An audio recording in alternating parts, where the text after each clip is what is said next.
Bueno, entonces en la clase de hoy vamos a hablar un poco del sistema inmune innato. En particular, vamos a centrarnos en cómo es el sistema inmune innato para reconocer el ingreso de algún patógeno y cuáles son los mecanismos humorales que usa para la contención o eliminación del mismo.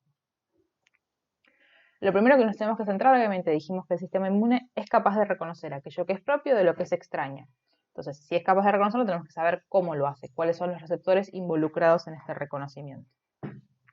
El sistema inmune innato presenta gran cantidad de receptores involucrados en la detección, básicamente de patrones conservados, es decir, de patrones moleculares que van a estar en distintos grupos de microorganismos. La localización de estos receptores es muy importante, ya que su localización va a determinar en parte el tipo de microorganismo que va a ser capaz de reconocer. Por ejemplo, vamos a tener receptores que van a estar localizados en la membrana citoplasmática o en la membrana celular de la célula, básicamente con sus capacidades receptoras hacia el exterior celular. Por ende, va a ser capaz de reconocer todas aquellas bacterias, hongos o virus en la cara extracelular. Mientras que aquellos receptores que se encuentran en la zona citoplasmática o incluso en la parte nuclear van a ser capaces de reconocer únicamente aquellos microorganismos que ya hayan ingresado a la célula y por ende ya hayan infectado a la célula.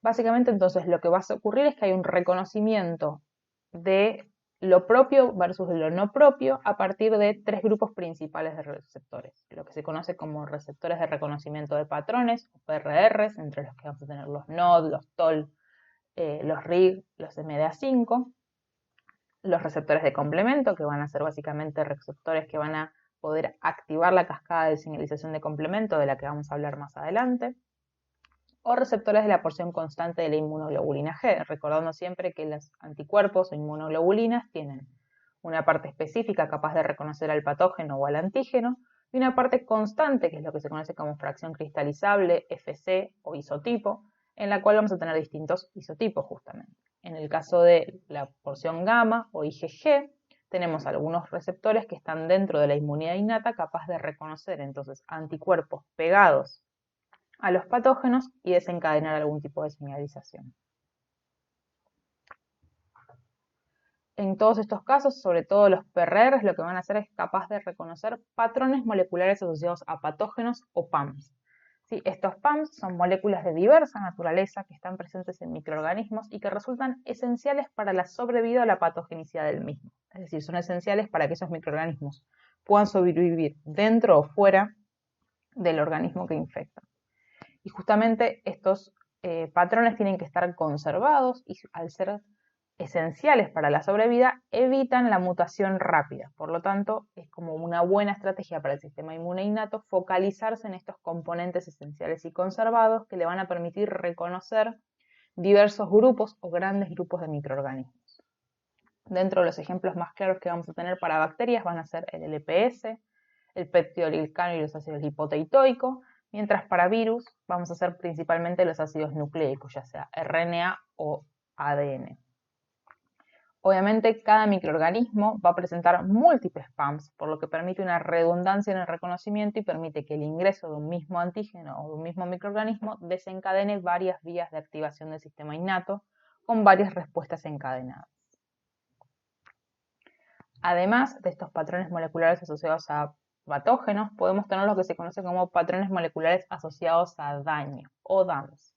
La diferencia es que estos patrones van a estar en células propias del mismo sistema, células del mismo huésped, que únicamente van a ser mostradas al sistema inmune o van a ser liberadas en caso de que haya un daño hacia los tejidos, principalmente por ruptura celular o por necrosis.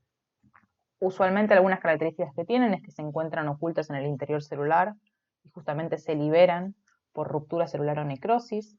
Pueden ser moléculas incluso presentes en las mitocondrias que son liberadas al citoplasma por disrupción mitocondrial, o son moléculas que se generan por la fragmentación o el daño de componentes de la matriz extracelular. Recordando siempre que hay básicamente dos tipos de muerte celular, la que se conoce como apoptosis o muerte programada o muerte coordinada, en el cual no hay una pérdida de la integridad de las membranas, por ende, todos estos patrones asociados al daño quedan retenidos dentro de la célula y no son presentadas al sistema inmune. Al no ser mostradas al sistema inmune, el sistema inmune no genera una respuesta inflamatoria. Por el contrario, durante la necrosis, hay una pérdida de la funcionalidad de la membrana, hay una pérdida de la barrera y por ende estos patrones moleculares son liberados al exterior generando una respuesta inflamatoria y una respuesta del sistema inmune. Dentro del primer grupo de los que vimos de receptores, que son los PRRs, tenemos los Toll-like receptors, los Not-like receptors o NLR, los AIM, los de lectina tipo C y los RIG. Ahora vamos a hablar un poco de cuáles son las características principales de estos receptores. A mí en particular lo que me interesa siempre es que se acuerden un poco dónde se encuentran localizados y frente a qué tipo de patógenos se van a activar, si frente a virus, frente a bacteria o frente a ambos, y en algunos casos el tipo de respuesta que evocan en caso de hacer algún receptor particular. El primer grupo que vemos siempre son los Toll-like receptors o TLRs, que se enumeran del 1 al 10. Siempre van a estar asociados a membranas, ya sea la membrana superficial, la membrana celular o la membrana de los endosomas. En estos casos va a tener un dominio extracelular que siempre va a ser el encargado de reconocer, ya sea PAMS o DAMS, dependiendo qué TLR estamos estudiando, y un dominio intracelular o citosólico que va a ser el encargado de disparar las señales de activación o las cascadas de activación. En todos los casos lo que vamos a tener es una cascada de activación que va a conducir a la producción de citoquinas, quemoquinas, interferones de tipo 1 o incluso algunos productos antimicrobianos. Obviamente cada TLR, dependiendo de su número, va a unir ligandos específicos y justamente al unir ligandos específicos va a desencadenar una respuesta inmune innata específica contra el patógeno que ingresó. Por ejemplo, en el caso del TLR4, que es el típico que reconoce el LPS, que se encuentra en las bacterias extracelulares, va a desencadenar una serie de citoquinas y quemoquinas inflamatorias. Siempre recordemos que aquellos TLRs que se encuentran en membrana plasmática van a estar principalmente abocados al reconocimiento de bacterias extracelulares, como les dije, porque su membrana su parte extracelular va a estar hacia el exterior, mientras que aquellos TLRs que se encuentren en las membranas endosomales van a ser principalmente abocados al reconocimiento de virus y de ácidos nucleicos que puedan haber sido endocitados por esa célula. Por eso su parte extracelular o su dominio de reconocimiento va a estar hacia el interior del endosoma. Recordemos que siempre el interior del endosoma es una continuidad de la membrana extracelular, es una continuidad del sitio extracelular, pero implica que ha habido una endocitosis. Algo importante para destacar de estos TLRs es que si bien reconocen moléculas que fueron endocitadas, no median la endocitosis. ¿Sí? Eso es una diferencia bastante importante con otros receptores que vamos a ver, que sí median la endocitosis de sus antígenos. Los receptores de tipo NOD o NLRs básicamente van a ser la contraparte citosólica de los TLRs, van a tener distintos nombres también y van a reconocer tanto PAMS como DAMS, pero que se encuentren en el citosol de las células. Tampoco son endocíticos, obviamente, y van a definir distintas vías de transducción que pueden activar factores de transcripción o bien pueden participar en lo que se conoce como inflamasoma, que es la estructura necesaria para la transformación de la interleuquina 1 beta inactiva en activa. Los receptores de tipo RIG son helicasas, van a estar asociadas siempre al reconocimiento de RNAs de doble cadena o de DNAs y que tienen la particularidad, como son helicasas, de poder separar, romper esas estructuras secundarias, ¿sí? Y evitar la replicación. Vamos a tener principalmente dos, los RIG y MDA5. Van a ser siempre capaces de reconocer en el citosol y van a estar obviamente asociados a la producción de interferones de tipo 1, que son aquellos interferones involucrados en la respuesta antiviral, y además pueden producir la secreción de citoquinas inflamatorias. Como les comentaba, MDA5 y RIG1 siempre van a estar dentro del citoplasma celular y una vez activados por la presencia de RNAs virales, van a implicar una traslocación de factores de transcripción hacia el núcleo celular para la consecuente producción de distintos genes que producen un estado antiviral, entre los que incorporamos los interferones de tipo 1, que son los interferones de tipo alfa y beta, de los que vamos a hablar en un ratito. Los receptores de retina de tipo C básicamente son más de 10 entidades distintas, todos son capaces de reconocer hidratos de carbono en superficie que estén asociados o expresados por motivos ricos en manosa, fucosa y beta-glucanos, que son justamente motivos que se encuentran muy presentes en microorganismos y muy poco presentes en células de humano, o mejor dicho, en células de mamífero. Estos receptores van a estar siempre en la membrana celular o también pueden ser secretadas como proteínas solubles. En caso de ser secretadas como proteínas solubles, son los que se conoce como colectinas, tienen la misma función que es básicamente la neutralización de estos hidratos de carbono. A diferencia de lo que nos pasaba con los TLR, estos receptores, en caso de reconocer a su ligando, sí median la endocitosis de estos microorganismos hacia el interior de la célula que presenta el receptor.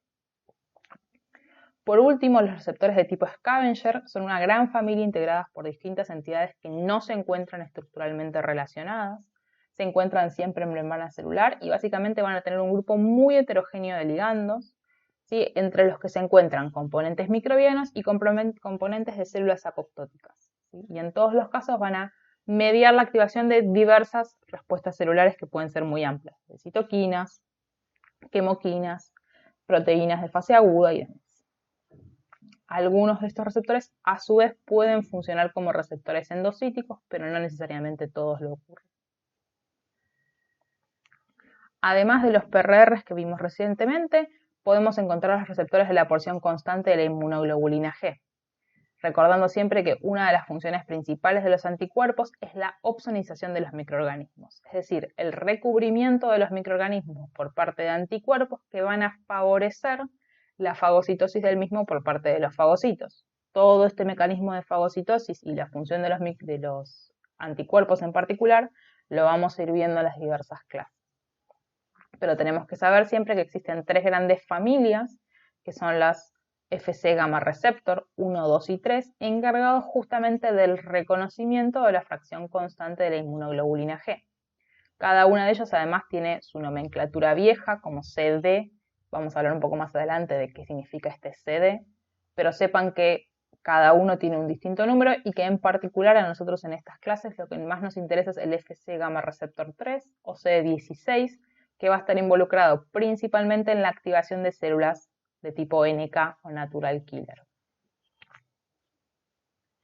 Ahora bien, ahora que ya sabemos cómo es capaz el sistema inmune de reconocer la presencia de un microorganismo, vamos a ver cuáles son algunos de los mecanismos efectores que van a tener para poder contener y o erradicar la infección. En particular, en la clase de hoy nos vamos a centrar en los mecanismos humorales y en la clase que viene vamos a ver los mecanismos celulares.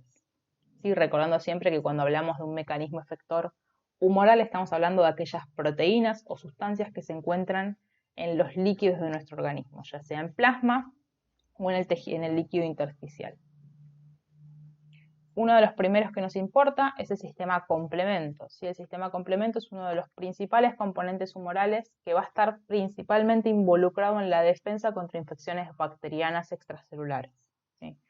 Como les mencioné anteriormente, y un poco de spoiler, el sistema de complemento va a ser un sistema involucrado con muchas proteínas que se van a encontrar siempre en circulación y en los líquidos extracelulares, que se encuentran de forma inactiva, que dependiendo de la vía de señalización van a poder activar una cascada de activación y esta cascada va a depender de la proteólisis o la lisis de una parte del componente inactivo, permitiendo que esa proteína pase a estar activa.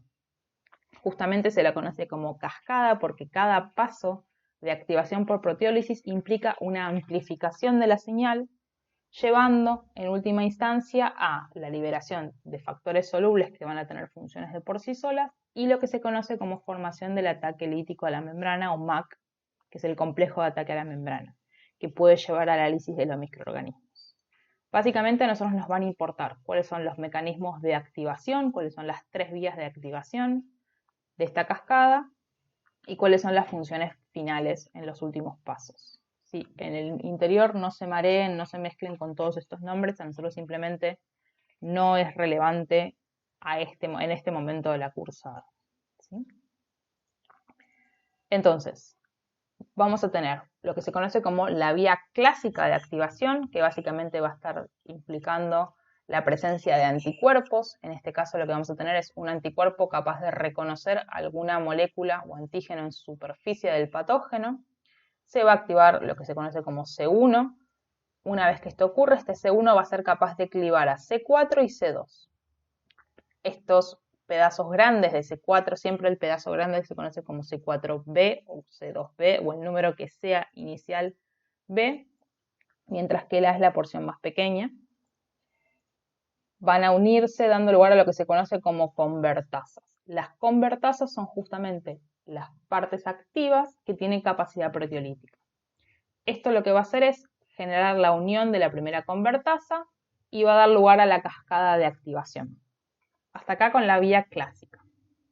Después tenemos lo que se conoce como la vía alternativa. La vía alternativa básicamente va a ser por clivaje de forma espontánea de C3. Es decir, C3 se va a depositar en la superficie de los patógenos y se va a clivar de forma espontánea, dando lugar de nuevo a la convertasa de C3 y activando las vías de señalización.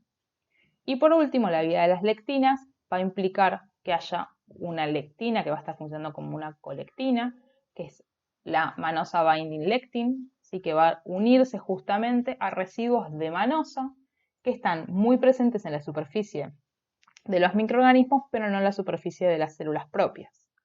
Al reconocer estas manosas, se va a unir y va a permitir la lisis o el clivaje de C4 y C2, dando lugar a la convertasa de C3.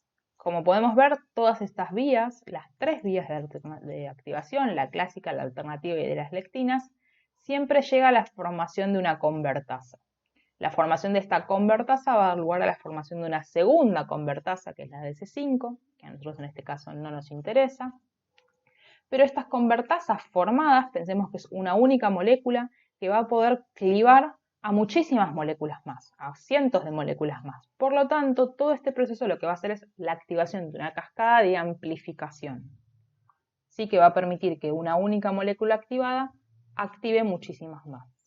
Una vez generada la amplificación por las convertasas, vamos a tener lugar a las funciones efectoras del complemento, que básicamente va a tener una función de inflamación por distintos mecanismos, básicamente C3 y C5 son los principales, C3A, perdón, y C5A son los principales involucrados en la inflamación. A su vez van a ser capaces de opsonizar estos microorganismos, dando lugar a la fagocitosis, ¿sí?, de estos antígenos por parte de fagocitos profesionales.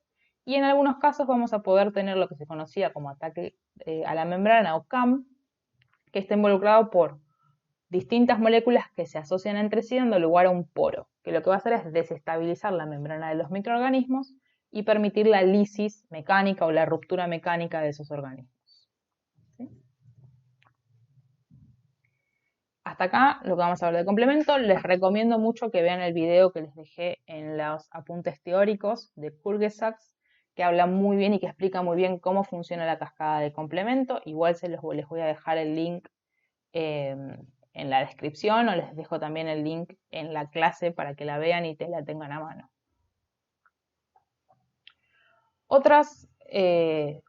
Otro factor humoral muy importante para toda la respuesta inmune, ya sea desde el punto de vista antibacteriano como antiviral, son las citoquinas, de las que hablamos un poco en la clase pasada.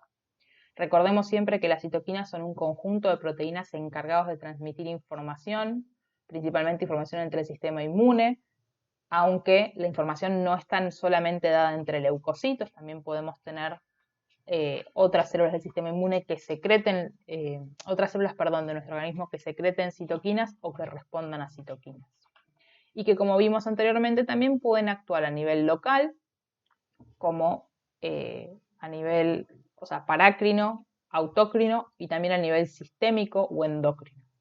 Algunas características importantes que tenemos que tener de las citoquinas es que pueden ser pleiotrópicas. Cuando hablamos de pleiotropismo estamos hablando de que una misma citoquina producida por una célula, como puede ser la interleuquina 4, puede tener diferentes funciones en distintos targets celulares. Por ejemplo, la interleuquina 4 puede afectar a los linfocitos B, activando la producción de IgE, puede también activar a los linfocitos T, dando lugar a la diferenciación hacia un perfil TH2, o puede funcionar sobre los macrófagos, por ejemplo, generando una inhibición o llevándolos hacia un perfil más antiinflamatorio. Esto es lo que nosotros conocemos normalmente en biología como pleiotropismo, la capacidad de actuar sobre distintos targets. A su vez tenemos lo que se conoce como redundancia. Algunas citoquinas cumplen la misma función en un mismo tipo celular. Por ejemplo, la interleuquina 2, 4 y 5 puede inducir la proliferación de linfocitos B. Entonces, una citoquina puede ser pleiotrópica o redundante. A su vez puede actuar en sinergia o en antagonismo con otra citoquina. En caso de que las dos cumplan la misma función y potencien incluso la función de una sobre la otra, es lo que se conoce como sinergia, mientras que si son antagonistas lo que van a hacer es inducir respuestas contrarias. Por ejemplo, el interferón gamma va a llevar a la activación de los macrófagos, mientras que la interleuquina 10 va a llevar a la inhibición de los macrófagos. Es decir, que la interleuquina 10 y el interferón gamma van a funcionar como antagonistas. Uno va a ir en contra del funcionamiento del otro. Algunas de las principales citoquinas que vamos a ver durante la cursada, y van a ver que se las van a terminar acordando básicamente porque las vamos a estar repitiendo constantemente, son la tríada inflamatoria, interleuquina 1, interleuquina 6 y TNF-beta, que van a estar siempre asociadas al aumento de la inflamación, un aumento de las moléculas de adhesión, un aumento de la permeabilidad vascular y la movilización celular. La interleuquina 18 y 12, que van a estar asociadas a la activación de células NK y a los perfiles de TH1, todos asociados siempre a una respuesta más del tipo antiviral o una respuesta frente a bacterias intracelulares. Interleuquina 8 y leucotrieno B4, que van a estar asociados a la funcionalidad de los neutrófilos en el foco inflamatorio, y el binomio antiinflamatorio, que es interleuquina 10 y TGF-beta, que lo que van a hacer siempre es tratar de contrarrestar la inflamación y evitar el daño producido por la inflamación.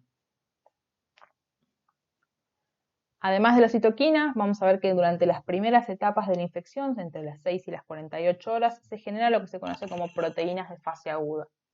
Las proteínas de fase aguda son un grupo de proteínas estructurales que tienen distinta funcionalidad y que básicamente son producidas por los hepatocitos en base o en respuesta al aumento en la tríada inflamatoria. Un aumento en la producción de interleuquina 6, 1 y TNF-alfa va a generar la producción de las proteínas de fase aguda que van a mediar o mecanismos antimicrobianos o microbicidas, o van a proteger al huésped, a las células del huésped, del daño producido por la inflamación, y que en general son utilizados como marcadores clínicos de inflamación. Entre ellos podemos tener distintas proteínas con distinta funcionalidad, que no siempre podamos ver la diferenciación clásica o la respuesta lineal, pero que siempre van a estar asociadas o con la eliminación de las bacterias o con la protección del huésped, ¿sí? Además, lo que vamos a tener en el caso de infecciones de tipo viral van a ser los que se conocen como interferones de tipo 1, que son los interferones alfa y beta. Es muy importante que no se confundan los interferones de tipo 1 con los interferones de tipo gamma, ¿sí? Que son los de tipo 2. El interferón gamma lo vamos a ver siempre para la funcionalidad de los macrófagos. Los interferones de tipo 1 siempre van a estar asociados a un estado antiviral. Estos interferones en realidad son una gran familia de citoquinas que comprende hasta 16 moléculas distintas que van a ser siempre detectadas por un mismo receptor, que son los receptores de tipo 1, y que van a ser capaces de generar una respuesta antiviral no solo en la célula infectada, sino también en las células vecinas, generando lo que se conoce como un estado refractario, ¿sí? Básicamente lo que van a hacer es evitar que las células vecinas se infecten, tratar de contener la infección dentro de la célula infectada o inducir la apoptosis de la célula infectada y activar el sistema inmune para decirles: hey, hay una célula infectada con un virus, necesito que vengas a socorrernos. Básicamente lo que van a hacer entonces, este estado antiviral lo que va a estar haciendo es activar distintos mecanismos que van a llevar siempre a la inhibición de la traducción, la degradación de todos los ARN mensajeros, permitiendo justamente también la degradación del RNA viral, la edición de los ARN para evitar la replicación del ADN y evitar esa transcripción del ADN, y una interrupción obviamente de la replicación viral. Es importante destacar que los interferones de tipo 1, que van a actuar tanto con las células infectadas como las células refractarias, van a frenar la producción de todo tipo de proteínas y de todo tipo de ARNs, no solamente los virales. ¿Sí? El estado antiinflamatorio es un estado beneficioso que permite contener la infección, pero no es un estado que se pueda prolongar en el tiempo porque no es compatible con la funcionalidad correcta de una célula. ¿Sí? Básicamente, los interferones no van a detectar, este es un ARN viral, lo freno, este es un ARN propio, que siga su camino. Va a frenar todo tipo de respuesta. Va a frenar todo tipo de transcripción y de traducción y va a drenar todos los RNAs. Entonces, esa célula va a estar en stand-by hasta que, en caso de ser una célula infectada, el sistema inmune la elimine, o en caso de ser una no infectada, desaparezca ese estímulo de interferón de tipo 1 y pueda volver a reactivar su vida normal. Hasta acá entonces la clase de hoy. Cualquier duda, como siempre, me pueden escribir, las podemos ver el jueves, nos pueden escribir en el foro y espero que les haya quedado claro. Les recomiendo mucho ver los videos que están en la, en la, en la página y que están también en el apunte teórico y nos vemos la clase que viene.